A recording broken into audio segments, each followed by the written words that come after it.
슬프타임즈 2022년 10월 15일자 뉴스를 진행하겠습니다. 슬프타임즈의 주제는 기업 및 국가의 이익이 주제이고요. 또한 생존이 우선이라는 주제로 역사 기록적인 사항을 기록하고자 하는 것입니다. 또한 합리적이라 하면 생존 가능 여부에 따라 결정되어야 된다고 믿습니다. 10월 15일자 야후 뉴스는 트럼프에 관한 뉴스들이 거의 도배되다시피 해서 여러 군데가 나왔습니다. 트럼프는 1월 6일 위원회에 증언하기를 원하지만 그들이 그것을 생중계할 경우에만 그러하다고 뉴욕 타임즈는 보도했다. 인사이드라는 언론 매체에서 보도한 내용이고요. 1월 6일 위원회 도널드 트럼프 소환 투표한다. 야후 파이낸스 뉴스가 있고요. 보좌관은 FBI에 트럼프가 마로라고에서 상자를 옮기라고 지시했다고 말합니다. 펠로시가 1월 트럼프에 반응하는 장면이 새로 나왔다. 나는 그를 때려 눕힐 거야. 이런 뉴스들이 있고요. 트럼프 제3차 세계대전이 곧 일어날 수 있다고 말한다. 이런 제목으로도 쭉 뉴스들을 모아봤습니다. 1월 6일 국회의사당 난입사건에 대한 책임을 트럼프 전 대통령한테 추궁해 가는 그런 과정에 있는 것으로 그렇게 이해를 합니다. 저는 목요일 1월 6일 미국 국회의사당 폭동 청문회에서 얻은 두 가지 핵심 사항 그리고 나온 거를 찾아봤더니 트럼프는 자신이 이겼다고 주장할 계획이었다. 계획된 공격에 대해 알고 있는 비밀 경호국.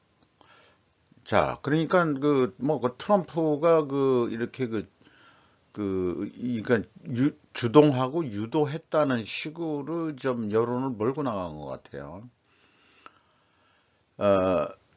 이게 로이터 10월 14일자 뉴스에서 당시에 국회의사당 난입에 대한 사진들인데요. 이런 뉴스들을 보면서 민주주의에서 단임제가 좋으냐, 연임제가 좋으냐.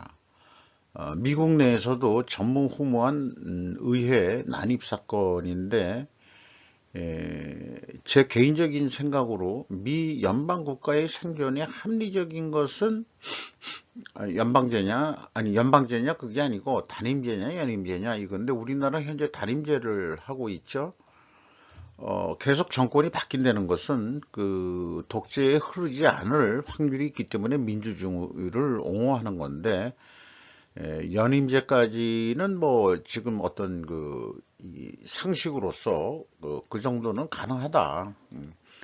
4년 잘했으면 4년은 더 하고 물러나라 자연스럽게 이런 게 이제 미국의 전통이라고 봅니다만은 4년만 하고 물러났기 때문에 공화당 지지하는 미국 국민들이 국회의사당까지 난입하는 사건이 있었던 거 기억이 납니다. 도널드 트럼프의 법적 문제는 얼마나 큰가라는 BBC 뉴스의 캐러스 에반스 워싱턴주 10월 14일자 뉴스네요. 그래서 이 배너라고 표현되어 있는 게 있는데 마로라고라는 그것이 하나 뭐가 문제가 있는 것 같고요. 뉴욕의 트럼프 재산 트럼프 타워, 그 다음에 캐피톨 리오트 이 국회의사당 난입 사건 이거가 이제 또 있는 거고요. 그거 하나만이 아니고 그 다음에 이제 조지아주의 어떤 선거에 관한 그런 게 있는 것 같습니다. 형사상 유죄 판결을 위해서는 결국 관련자들이 자신들의 행위가 사기라는 것을 알고 있었다는 것을 합리적인 의심의 여지 없이 입증해야 할 것이다. 그러니까 이것들을 모두 다 유죄로 만들려고 그러면은 합리적인 의심이 없이 입증해야 된다 이거죠. 그런 뉴스로 좀 이렇게 그러니까 미국 뉴스나 이런 걸 보면 직접 그 표현보다는 간접 표현들이 많은 것 같아요. 우리나라 언론하고 좀 약간 틀리게 돌리는데 이게 번역상의 문제일 수도 있을 것 같습니다만은. 플로리다 파일, 그들을 심사하는 특별한 마스터는 누구입니까? 마라라고에 대해서는 왜 FI가 안으로 들어갔죠? 뭐 이런 거에 대한 추가적인 뉴스들을 내고 있고요. 법률 청구서, 트럼프 전쟁에 수백만 달러를 쓰는 기부자들에 대해서도 뉴스가 있고, 사기 혐의, 트럼프 소유 부동산은 과대평가되어 있습니까? 라는 제목으로 각각 이 네 개의 주제에 대해서 또 별도 그 뉴스들이 연결이 되어 있습니다. 죄송합니다. 한국의 경우 정반대로 민주당에서 구공화당, 국민의힘으로 정권 교체 후 전직 대통령에 대한 조사 방법은 무엇이 다른가? 라는 생각을 해봤어요. 트럼프 대통령이 그 퇴임한 이후에 벌써 거의 2년, 이제 좀 있으면 2년이 다 돼 가는데, 아직까지 그 뉴스, 그의 그 나온다는 것 자체가 그의 영향력이 아직도 많이 살아있다. 라고 저는 그런 느낌을 받습니다. 문 대통령의 영향력은 얼마나 될지 그게 이제 비교가 되는 거죠. 문정부 핵심 외교 안보라인 견은 감사원, 윗선 수사 어디까지? 서훈, 서욱, 박지원, 이인영, 김홍희 등 20명 검찰 수사 의뢰 감사원에서 했다는 얘기예요. 문 전 대통령 3시간 미스터리 못 풀어 이르면 이달 말 결론 이런 게 있고, 안보실 초동조치 미흡 자진올복 결론 끼워 맞추기 전방위 지시, 국방부 안보실 지시에 따라 첩보문서 무단 삭제, 통일부 이시 사건 최초 인지 시점 왜곡해 자료 제출했다. 국민들한테 거짓말했다 그런 얘기죠. 자진월복적으로. 요거에 대해서는 뭐 저도 이미 한번 얘기했습니다만은, 한 사람의 한국 국민을 위하는 대한민국 정부가 아니라면 누가 어떤 대한민국 국민이 그러니까 그 월북했다는 그 이 씨가 무죄라는 게 입증되기 전까지는 그 대한민국 국민으로서 대한민국 정부는 그를 보호하는 데 최대한 노력을 했어야 될 것입니다. 만약 그러한 것이 아니라면은 어떤 국민 한 사람이라도 대한민국을 위해서 누가 더 충성을 하겠습니까? 그 관련 범죄 혐의에 대해서 이렇게 이제 요약표를 냈습니다. 그 한자 그 구명조끼 썼다는 거 38시간을 그 이 바닷속에서 혼자서 헤엄치기는 곤란한 거고, 아마 그 중국 어선에서 그 부유물 하고 구명조끼를 던져줬기 때문에 그것을 착용하고 표류하다가 북한군한테 사격 및 말하자면은 그 시신까지 태워버리는 그런 꼴을 당한 거죠. 그리고 뭐 제가 가끔 보는 네이버 TV 목루메이션 이런 게 있습니다. 원래 그 유튜브에서 했었는데 뭔가 그 이 금기시하는 사항들을 많이 한 방송들이 돼가지고 프리메이슨이나 그 다음에 세계 글로벌 금융, 세계 지배 이런 등등의 어떤 음모론적인 성격이라고 그렇게 얘기가 돼서 하는지 모르지만 나름 데이터를 가지고 쭉 하고 있습니다. 신냉전 비즈니스 환승 동맹이라는 제목 하에 여러 가지 이 한 가지를 가지고 쭉 그 과거 역사를 추적하는 것도 있지만은 여러 사항의 그 정보들을 다 이 검색을 해서 돌아가는 사항에 대한 어떤 의견을 내는 그 수준은 저는 개인적으로 높다고 생각합니다. 이런 거를 그 얘기를 하면서 결론적으로 그 뭐 쭉 이렇게 얘기가 나왔는데, 한번 관심 있으신 분은 천천히 읽어보셔도 좋은데, 2025년이 뭔가 터닝 포인트가 될 것 같다. 이런 어떤 예측적인 의견을 내고 있고요.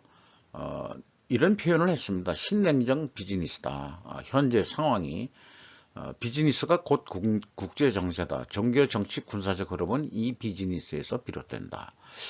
이러한 정의는 저는 뭐 상당히 공감하는 입장입니다.